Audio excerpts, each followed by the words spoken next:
گیدڑ سنگی۔ عوام میں گیدڑ سنگی سے متعلق بے شمار غلط فہمیاں پائی جاتی ہیں۔ کچھ لوگ اس کو گیدڑ کی ناف سمجھتے ہیں، کچھ لوگ اسے سر کے بالوں کا گچھا سمجھتے ہیں، کچھ جوگی اس کو ایک ایسے گیدڑ کے سر پر نکلنے والا سینگ بتاتے ہیں جو کہ گلہری کے برابر ہوتا ہے اور پہاڑی علاقوں میں پایا جاتا ہے، جس کو تلاش کرنا بھی جوئے شیر لانے سے کم نہیں۔ اس کے بارے میں مشہور ہے کہ یہ جس کے پاس ہو اس کی قسمت بدل جائے گی، اس کو ہر طرح سے مالی مدد حاصل ہوگی۔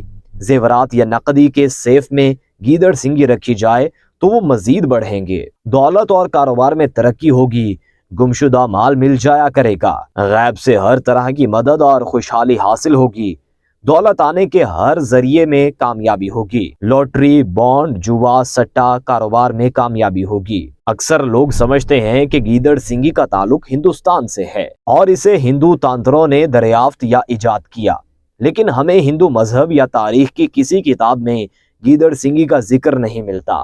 چونکہ اسے سندور میں رکھا جاتا ہے، اس لیے اس کا تعلق ہندوؤں سے جوڑ دیا گیا۔ در حقیقت گیدڑ سنگی کا ذکر ہمیں قدیم مصر میں ملتا ہے۔ قدیم مصر میں گیدڑ کو ایک انتہائی متبرک جانور سمجھا جاتا تھا۔ ان کے ایک دیوتا کا نام اینوبس تھا، جس کا سر گیدڑ جیسا اور باقی جسم انسان کا تھا۔ آپ نے اکثر قدیم مصر کے ابراہم اور دوسرے قدیم عمارات کی دیواروں پر منقش شدہ تحریر اور شبیہات میں اس دیوتا کی تصویر دیکھی ہوگی۔ اسی طرح قدیم مصریوں میں بلی کو بھی انتہائی مقدس جانور خیال کیا جاتا ہے۔ مصری لوگ گیدڑ سنگی نکال کر حنوط کر لیتے تھے اور پھر ایک خاص مرتبان میں رکھ کر اپنے خزانے میں رکھتے تھے۔ اسی طرح یہ رسم چلتی ہوئی ہندوستان اور تمام دنیا تک بھی پہنچی۔ زمانہ قدیم سے لوگ گیدڑ سنگیاں حنوط کر لیتے تھے۔ راجہ، مہاراجہ اور بادشاہ اسے اپنے خزانوں کے درمیان رکھتے تھے۔ کہا جاتا ہے کہ جب گیدڑ 100 سال کا ہو جاتا ہے تو اس کے سر پر سینگ اگاتا ہے،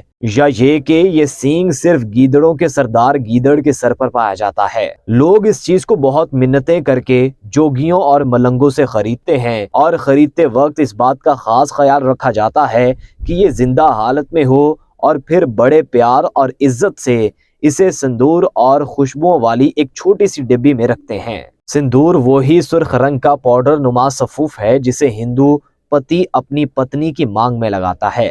سندور ایک کیمیکل ہوتا ہے جو اسے کیڑے لگنے اور گلنے سڑنے سے محفوظ رکھتا ہے۔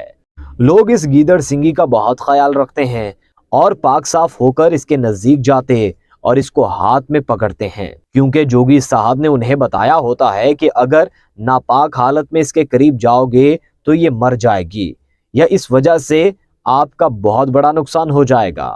اصل میں گیدڑ سنگی واقعی گیدڑ کے سر کھوپڑی سے حاصل ہوتی ہے۔ یہ بالکل جلد کے نیچے موجود ہوتی ہے اور اسے اس کے سر سے کاٹ کر علیحدہ کر لیا جاتا ہے، اسی لیے اس چیز کے گرد بال بھی موجود ہوتے ہیں۔